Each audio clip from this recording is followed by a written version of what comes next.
यह है अपना कराची एफएम 107 कराची की आवाज़ में हम शाह खान और प्रोग्राम आप सुन रहे हैं मुकम्मल घर पीर से बुध दोपहर 11 बजे से 1 बजे तक आप हमें कॉल कर सकेंगे 11 11 107 पर। इस वक्त हमारे साथ डॉक्टर सिद्रा तारिक मौजूद है जो कि skin hair care in summers पे बात करेंगी, लेकिन उनके बारे में बताते चलो कि consultant dermatologist and aesthetic physician जिन्होंने एमबीबीएस किया है डाउ से, जबकि एफसीपीएस किया है डर्मेटोलॉजी में। अस्सलाम वालेकुम and welcome to the show. वालेकुम सलाम। डॉक्टर सिद्धा, सबसे ज़्यादा जो हमारे कराची में, पूरे पाकिस्तान में भी, खैर गर्मियों की जब हम बात करते हैं तो स्वेटिंग सबसे बड़ा मसला आता है, और स्पेशली कराची में। आ, एक तो ये कि लोगों को थोड़ी कन्फ्यूजन ये होती है कि जो ख़ास तौर से ख़वातीन को होती है कि जो चेहरे पे जो ऑयल है, ये पसीना है, तो उसमें वो उनको समझ ही नहीं आ रहा होता है कि ये बेसिकली पसीना है, ये उनकी जो ऑयली स्किन है वो है। एक तो ये प्रॉब्लम है। दूसरा, किसी भी जो पसीना है, जो स्वेटिंग है, उसकी ज़्यादती है। मतलब ये कि हाथों पे आ रहा है, चेहरे पे आ रहा है, अंडर आर्म्स तो हैं ही, लेकिन उसके साथ और बहुत सारी जगह, जैसे कि पाँव में लोगों के साथ बहुत ज़्यादा होता है। शर्ट मतलब इतना पसीना आता है कि शर्ट बहुत गीली हो जाती है। तो ये भी मैं पूछना चाहूँगी कि इसके लिए क्या केयर की जा सकती है, और प्लस नॉर्मल से हम एबनॉर्मलिटी की तरफ कब चले जाते हैं अगर तो स्वेटिंग हमारी ज़्यादा हो जाती ठीक है, आपके 3 क्वेश्चंस हैं। है। तो आई थिंक पहले तो हम ये कैसे फ़र्क कर सकते हैं कि ये स्वेट है या ये सीबम है। ठीक है, तो बॉडी में एक मैकेनिज़्म है कि टेम्परेचर रेगुलेशन के लिए स्वेटिंग होती है। स्वेटिंग जो है वो ऑल ओवर द बॉडी होती है, और स्वेट ग्लैंड्स जो होते हैं सीबम प्रोडक्शन वाले ग्लैंड से डिफरेंट होते हैं बॉडी में। जो स्वेटिंग होती है वो एक नेचर का मैकेनिज्म है थर्मो रेगुलेशन का, कि बॉडी की हीट रेगुलेट की जाए। तो स्वेटिंग जो है आपको बॉडी के डिफरेंट एरियाज में हो सकती है, and it's more of a watery nature. जो सीबम होता है वो थोड़ा ऑयली और काइंड ऑफ ओडरलेस होता है। प्लस सीबम के स्पेसिफिक एरियाज हैं लाइक पार्म्स एंड सोल्स, जो हाथों और पैर की जगह है, वहाँ पे सीबम प्रोड्यूस नहीं होता।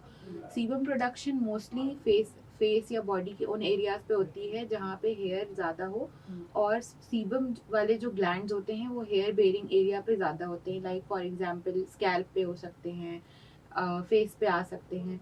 तो अगर किसी को फेस पे ऑयल प्रोडक्शन ज़्यादा है तो इट्स मोर की सिबेशियस एक्टिविटी उनके फेस पे ज़्यादा हो रही है। और स्वेटिंग जो है सिर्फ फेस तक महदूद नहीं है, वो ऑल ओवर द बॉडी हमें ज़्यादा कहीं भी मिल सकती है। जिन लोगों को ज़्यादा स्वेटिंग होती है, ज़्यादातर उनमें देखा गया है कि उनको under arms, armpits, groin area, specially palms and soles, हाथों और पैरों पे ज़्यादा स्वेटिंग होती है।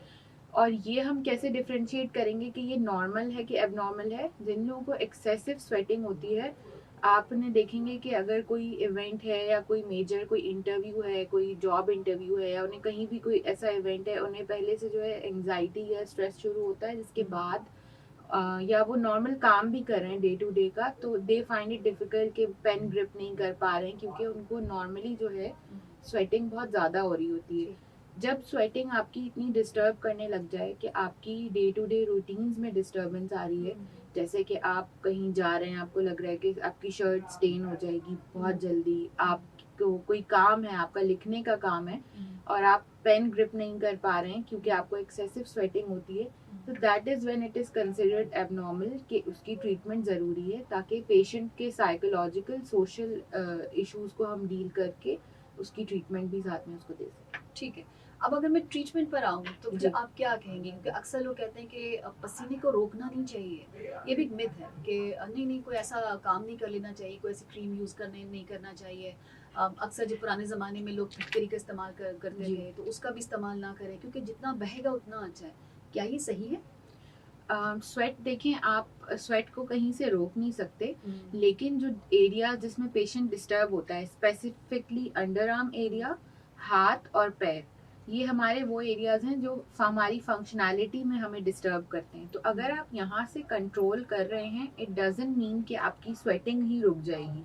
बॉडी के बाकी एरिया से स्वेटिंग होगी नॉर्मली, और बॉडी का एक टेम्परेचर रेगुलेशन सिस्टम है जिससे वो बॉडी अपने आप को रेगुलेट करेगी। तो अगर आपको इतनी डिस्टर्बेंस हो रही है दैट यू आर फीलिंग कि आपकी day to day activity hamper हो रही है, तो उसमें हमारे पास ट्रीटमेंट ऑप्शंस मौजूद हैं। और क्रीम से अगर हम स्टार्ट करें, जैसे आपने एलम का, फिटकरी का जिक्र किया, it is an old remedy जो कि अब तक भी कंसिडर की जाती है to decrease the odour and also to control sweating. लेकिन इसके अलावा हमारे पास टॉपिकल क्रीम्स भी हैं जिसमें एल्यूमिनियम हाइड्रोक्साइड केमिकल्स हैं। इसके अलावा हमारे पास ओरल मेडिकेशंस भी हैं और बोटॉक्स भी अवेलेबल है जो कि आजकल सबसे ज़्यादा इफ़ेक्टिव है बोटॉक्स। अच्छा, तो अगर मैं एक ऐसे शख्स के लिए जो कि रूटीन में बाहर काम करता है, जैसे कि सब मीडिया के लोग होते हैं या आपको कांस्टेबल्स नज़र आ जाएंगे, पुलिस ऑफिसर्स नज़र आ जी। जाएंगे, ऐसे बहुत सारे लोग आपको नज़र आएंगे, ट्रैफिक वार्डन्स नज़र आ जी। जाते हैं, तो इनके लिए क्या सजेस्ट करेंगे? क्योंकि इनका काम ही बाहर का है। मैं आप हो सकता है कि घर में रह के हम बहुत सारे चीज़ों को इस्तेमाल भी कर लें, घर में रह के हम थोड़ा सा टाइम भी गुजार लें, लेकिन ऐसे लोग जो कि बाहर काम कर रहे होते हैं उनके लिए क्या आप सजेस्ट करेंगे? जिनकी day to day life hamper हो रही होती है इससे, तो उनको हम सबसे इफेक्टिव लगता है बोटॉक्स ही है, क्योंकि एक बार अगर आपको लगवा लेते हैं तो 4 to 6 months you get a relief, then you can get a touch up in 4 months और 6 months लेटर। तो वो ऐसे लोगों को ज़्यादा हेल्प करता है, स्पेशली जिनकी डे टू डे जॉब में डिफ़िकल्टी हो रही होती है। So in those people I would suggest कि दे कैन ट्राई बोटॉक्स, और उसके रिजल्ट्स हमारे पेशेंट्स में हैं कि बहुत लॉन्ग टर्म चलते हैं, और फिर वो उसके अलावा और ऑप्शंस को कंसिडर नहीं करते। ठीक है जी, हम अपने सुनने वालों से कहेंगे कि 11 11 107 पे आप हमें कॉल कर सकते हैं। आज हम बात कर रहे हैं skin hair care in summers. आपके पास जो सवालात हों वो हमें ज़रूर बताइएगा ताकि आज आपके मसले का कोई हल निकल सके। अपना कराची एफएम 107 कराची की आवाज़, मैं हूं शैला खान और मेरे साथ मौजूद हैं इस वक्त डॉक्टर सिद्रा तारिक जो कि कंसल्टेंट डर्माटोलॉजिस्ट और एस्थेटिक फिजिशियन भी है, जिनसे हम बात कर रहे हैं बुटॉक्स का। उन्होंने बताया कि अगर आप हाइड्रोसिस का मौसर इलाज चाहते हैं तो इसमें उन्होंने 2-3 इलाज बताए। उनमें उन्होंने बताया कि बुटॉक्स, अब बुटॉक्स जहन में आते के साथ ही हमारे जहन में वो खूबसूरती आती है जो कि अमूमन आपको नज़र आती है। मैं पूछना चाहूँगी कि आखिर ये बुटॉक्स है क्या और इसमें होता क्या है?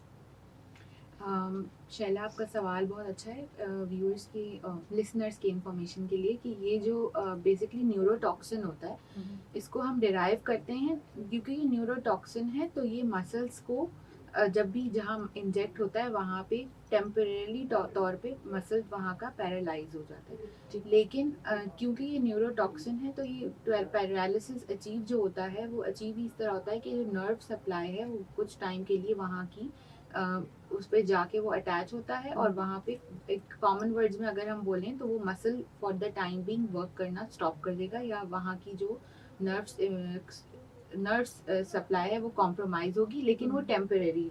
अच्छा।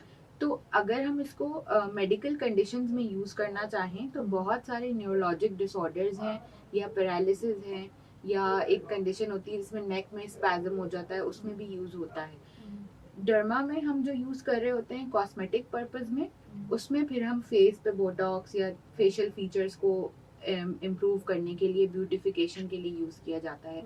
लेकिन अगेन डर्मेटोलॉजी में ही यूज़ है इसका, जो कि एज अ मेडिसिनल प्रॉपर्टी के तौर पे हम इसकी यूज़ कर रहे होते हैं फॉर एक्सेसिव स्वेटिंग, कि जहाँ जिन एरिया में स्वेटिंग ज़्यादा है वहाँ पे हम बोटॉक्स इंजेक्ट कर लें।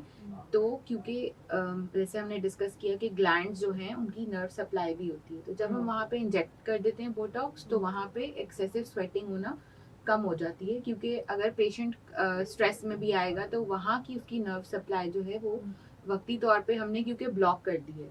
ठीक है, तो जब बोटॉक्स से वो ब्लॉक हैं वो रिसेप्टर्स, तो जब हम पेशेंट स्वेट जिन कंडीशन में उसे करना चाहिए उन कंडीशंस में भी वो स्वेट नहीं करेगा इन दोज एरियाज। ठीक है। तो ये 4 से 6 महीने डिपेंडिंग ऑन द पेशेंट एक एवरेज एक उनको टाइम मिल जाता है जिसमें they are able to live their life in a normal. ठीक है। अच्छा, आपने बोटॉक्स का बताया, आपने ये भी बताया कि हाँ क्रीम भी इस्तेमाल हो जाती है जी। तो क्या कोई टैबलेट्स भी हैं इसके लिए? जी, इसमें कुछ मेडिकेशंस हैं, I want name the medications, लेकिन ये मेडिकेशंस क्योंकि आप जो है ऐसे ले नहीं सकते, you need a physician, and आपको असेसमेंट के बाद ही अगर फिजिशियन को लगेगा तो वो आपको जो है मेडिकेशन स्टार्ट करवाएंगे। अच्छा, ये तो हमने बात की कुछ एक्सटर्नल कि भाई अगर तो पसीना आता है तो क्या होता है और कैसे स्वेटिंग होती है और कितनी होती है, उसके लिए क्या क्या क्या ऐसा भी हो सकता है कि किसी को अंदरूनी कोई बीमारी हो और उसकी वजह से स्वेटिंग हो या इसकी ज्यादती हो? जी, कॉमन कंडीशंस जो डे टू डे लाइफ में हमें कोई भी पेशेंट फेस कर सकता है, या कोई नॉर्मल बंदा भी, लाइक आप ओवरवर्क्ड हैं, आप स्ट्रेस्ड हैं, आपको कहीं कोई फ्लाइट कैच करनी है, आप थोड़ा एंग्शियस हैं, या you are on your periods, तो ये नॉर्मल वो है जिसमें स्वेटिंग ज़्यादा हो जाती है या एज अ रिजल्ट एक नॉर्मल रिएक्शन है, या आप कोई स्पोर्ट्स खेल रहे हैं या आपकी बॉडी में हीट ज़्यादा जनरेट हो रही है। एबनॉर्मल कंडीशंस वो होती हैं, फॉर एग्जांपल किसी को कोई थायराइड डिसऑर्डर है, हाइपरथायरॉयडिज्म है, तो उसमें स्वेटिंग बढ़ जाएगी। इसके अलावा कोई कैंसर पेशेंट है, कोई मीनोपॉज की तरफ जा रहा है, कोई डायबिटिक है, इन कंडीशंस में भी स्वेटिंग बढ़ जाती है। फिर कुछ दवाइयाँ हैं जैसे एंटी डिप्रेसेंट्स हैं, ये स्वेटिंग को इंक्रीज कर सकती हैं। ठीक जी। अच्छा, जब हम मिथ की बात कर रहे हैं, मिसकॉन्सेप्शन की बात कर रहे हैं, तो एक चीज़ ये भी है ना कि लोगों को लगता है सन ब्लॉक जो है वो गर्मियों में नहीं लगाना चाहिए, या लगाना कम चाहिए, या लोगों को लगता है कि अक्सर खवातीन कहती हैं कि जब हम लगाते हैं तो हमें स्वेटिंग बहुत ज़्यादा हो जाती है, वो क्या जी। मामला है? बेसिकली अगर आपको सन ब्लॉक लगाने से स्वेटिंग हो रही है, इट मीन्स आपकी सन ब्लॉक की चॉइस ठीक नहीं है। ठीक है, सही। तो जब हम इस चीज़ पे आ रहे हैं कि हमें कौन सा सन ब्लॉक फिर यूज़ करना चाहिए, तो आपकी स्किन टाइप के हिसाब से सन ब्लॉक अवेलेबल है। और समर्स में हम सजेस्ट करते हैं कि सन ब्लॉक जो है जेल बेस्ड हों, या टिंटेड भी हैं, वो भी प्रेफर्ड होते हैं। और अगर आप मिनरल बेस यूज़ कर रहे हैं तो वो ऐसे हों कि वो आपकी स्किन के साथ जो है स्वेट को इंक्रीज ना करें। तो आप अगर आपकी स्किन की टाइप के अकॉर्डिंग अगर आपको लगता है आपको स्वेटिंग ज़्यादा होती है, आपकी स्किन में सीबम प्रोडक्शन ज़्यादा है, तो आप जेल बेस्ड सनब्लॉक यूज़ करें। अच्छा, तो 100 या 50 कितने? 100 अक्सर लोग कहते हैं कि 100 तक चले जाना चाहिए, क्योंकि अब कराची आपने देखा और जिस तरह की गर्मी आप देख रहे हैं। फिर कुछ लोग कहते हैं कि नहीं नहीं, कोई डायरेक्ट तो आप खड़े भी नहीं, तो 50 भी चल जाता है। तो क्या मतलब किस तरह से फिर हमें पता चले कि हमें कौन सा फिर लेना है? एनीथिंग अबव 50 और SPF 60 इज़ गुड। क्योंकि ये एक एवरेज है, क्योंकि सनब्लॉक की कुछ कंडीशंस भी हैं कि आपने 2 से 3 घंटे में रीअप्लाई करना होता है, वो ज़्यादातर हम में से ज़्यादा लोग नहीं करते। 100 is something that is not कि आप 100 लगा रहे हैं तो आप 100% प्रोटेक्ट रह रहे हैं। 100 में भी रीएप्लीकेशन होगी। अगर आपकी कोई ऐसी एक्टिविटी है जैसे स्विमिंग है, या आप स्पोर्ट्स हैं, स्पोर्ट्स प्ले करते हैं, आप एथलीट हैं, तो आपको जो है सनब्लॉक रीएप्लीकेशन और ये ज़्यादा इसकी ज़रूरत होगी, तो फिर उसके हिसाब से आप 100 तक भी जा सकते हैं। ठीक है। अच्छा, अब हम अगर बात करें कि एक्नी, पिंपल एक्नी जो है ये गर्मियों में सबसे ज़्यादा ख़वातीन के लिए मसला बनता है। और ख़ास तौर से जब कभी किसी शादी में, किसी फंक्शन में जाना हो, तो पता नहीं इन लोगों को पता कैसे चलता है कि इन चीज़ों को, कि वो 2 दिन पहले आपके चेहरे पे नमूदार होता है, अदरवाइज आपका स्किन बड़े अच्छा होता है। तो ये क्या मसला है, ये भी मुझे बता दीजिए कि ऐसे कैसे पॉसिबल है कि हमारे या तो टेंशन में हो जाता है कि हमें जाना है, और हमें चेहरे को बड़ा अच्छा होना है, हमें सब देखें, क्या तो उस टेंशन में वो एक्नी पिंपल का नमूदार हो जाना मतलब लाजमी है, या कोई और वजह है? I think this is a very common occurrence with everyone कि आपका कोई इवेंट होता है, कोई मेजर इवेंट, उससे पहले you get at least one pimple. बिल्कुल। तो इसमें पहली बात है कि it's okay, we are humans, अगर पिंपल निकल आया तो just own it, you have to love your skin, पहली चीज तो ये। ठीक है।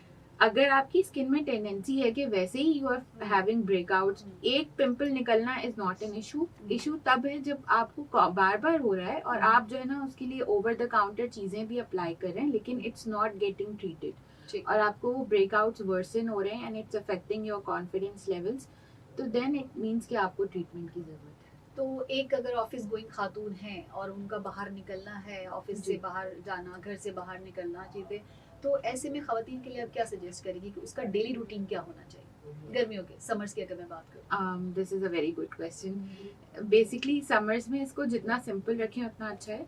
अगर फॉर ऑफिस गोइंग लेडीज अगर हम बात कर लें कि obviously they do put some makeup on, तो सबसे पहले तो आपको एक ऐसा क्लेंजिंग सोल्यूशन या क्लेंजर यूज करना है जिससे आपकी स्किन की ऑयल प्रोडक्शन कंट्रोल हो सके, अगर कॉम्बिनेशन स्किन है, ऑयली है या ड्राई है अकॉर्डिंगली। प्लस उसमें एक माइल्ड एक्सफोलिएंट हो जो आप once in a week use कर सकें।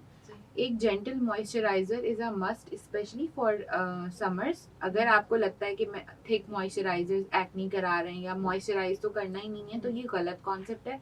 समर हो या विंटर हो, मॉइस्चराइजर यूज करना है according to your skin type.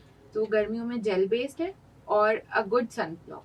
ठीक है। अगर मैं घरेलू खवातीन की बात करूं, जिनको चूल्हे के पास जाना होता है, जिनको और बहुत से काम, सहन में वो कपड़े भी उतार रही हैं, जा रही हैं, बहुत से काम होते हैं जो उनको करना होता है, तो ऐसी खवातीन जो कि हीट के पास काम कर रही होती है, घरेलू खवातीन के, उनके लिए क्या सजेस्ट करेंगे? जो हीट के पास काम कर रहे होते हैं या जिनका डेली ज़्यादा है किचन वर्क, तो उनको लगता है कि बस हम घर में तो हम कुछ नहीं लगाएंगे, उनके लिए भी यही चीज़ें हैं. Plus they have to apply sunblock even if they are inside and they are getting exposed to heat. ठीक है. हम सुनने वालों से कहूँगी कि आप हमें कॉल कर सकते हैं अपने कोई भी इशू अगर आपके पास स्किन से रिलेटेड है या फिर हेयर से रिलेटेड है तो आप हमें कॉल कर सकते हैं 11 11 107 पर.